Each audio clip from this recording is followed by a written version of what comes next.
sistem organ reproduksi pada wanita dan proses terjadinya. Sebelumnya, perkenalkan anggota kami terlebih dahulu. Saya Zabrina Salsa Azahra. Saya Mustafidatun Nasihah. Saya Urfi Akila. Saya Hasan Akila. Hai teman-teman, aku adalah seorang wanita.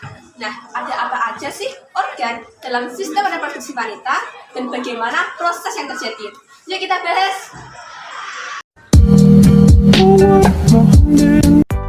Kamu kenapa? Kok kayak lesu gitu?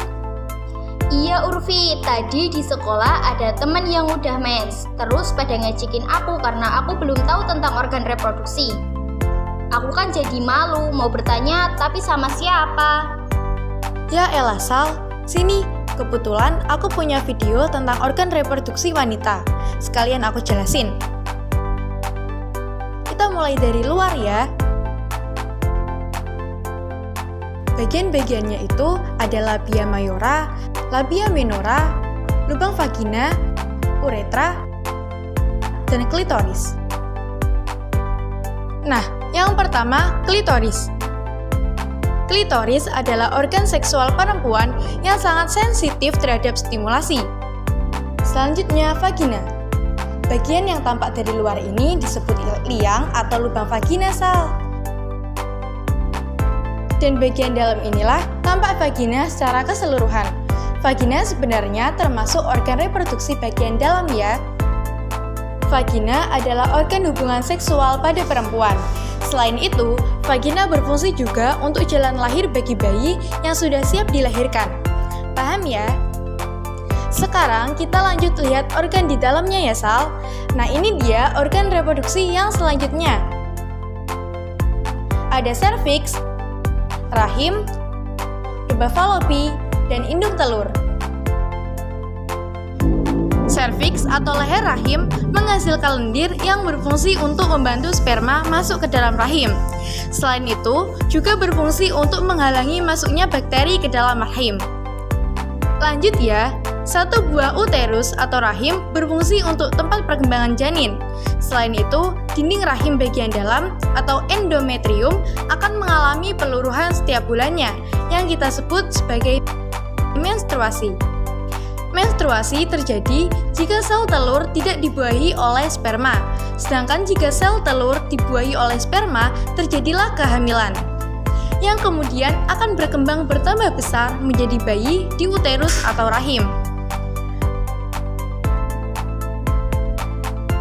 Kalau dua buah tuba falopi ini adalah saluran yang dilewati sel telur dari indung telur menuju rahim pada saat sel telur tidak dibuahi.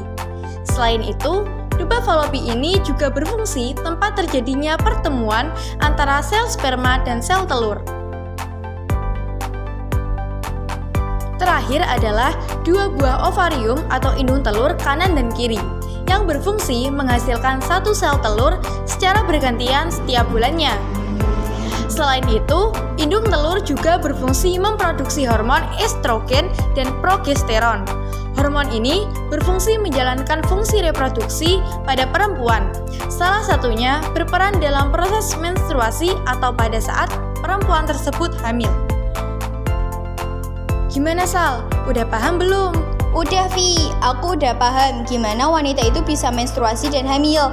Ternyata organ reproduksi kita kompleks banget ya dalamnya Vi. Betul, itu sebabnya kita harus pandai-pandai jaga kesehatan organ reproduksi kita. Semakin kenal, semakin sayang. Jaga organ reproduksimu demi masa depanmu. Nah, sekarang kita akan membahas proses pada sistem reproduksi wanita, yaitu kehamilan. Saat kita sedang belajar materi sistem reproduksi pada manusia, pastinya kita pernah mendengar istilah fertilisasi atau dikenal dengan pembuahan. Pertanyaannya, bagaimanakah proses pembuahan itu bisa terjadi pada tubuh manusia? Nah, saat ini kita akan membahasnya. Sebelum proses pembuahan berlangsung, harus terjadi ovulasi terlebih dahulu.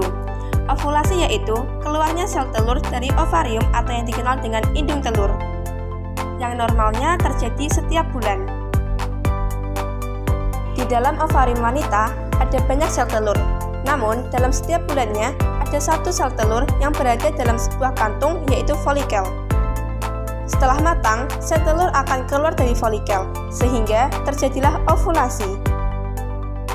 Sel telur berada di tuba Fallopi dan perlahan menuju rahim. Umur sel telur di dalam tuba Fallopi hanya 24 jam saja, sehingga apabila tidak ada sperma yang membuahinya, maka ia akan mati, dan kehamilan tidak akan terjadi. Setelah sel telur meninggalkan folikel, folikel dalam ovarium kemudian berkembang menjadi korpus luteum. Korpus luteum ini menghasilkan hormon progesteron yang bertugas menebakkan lapisan dinding rahim. Jutaan sperma dihasilkan sekali dalam ejakulasi. Sesaat setelah sel sperma masuk pada mulut rahim, sel sperma bergerak menuju rahim untuk mencari sel telur yang matang dan siap untuk dibuahi. Dari jutaan sperma yang dipancarkan, hanya beberapa yang dapat bertahan hidup mencapai indung telur, dan hanya satu yang dapat sampai dan hidup di dalam indung telur. Sperma kemudian mempenetrasi ke dalam sel dinding telur. Setelah itu mengombinasikannya materi genetik dengan sel telur dengan proses disebut pembuahan.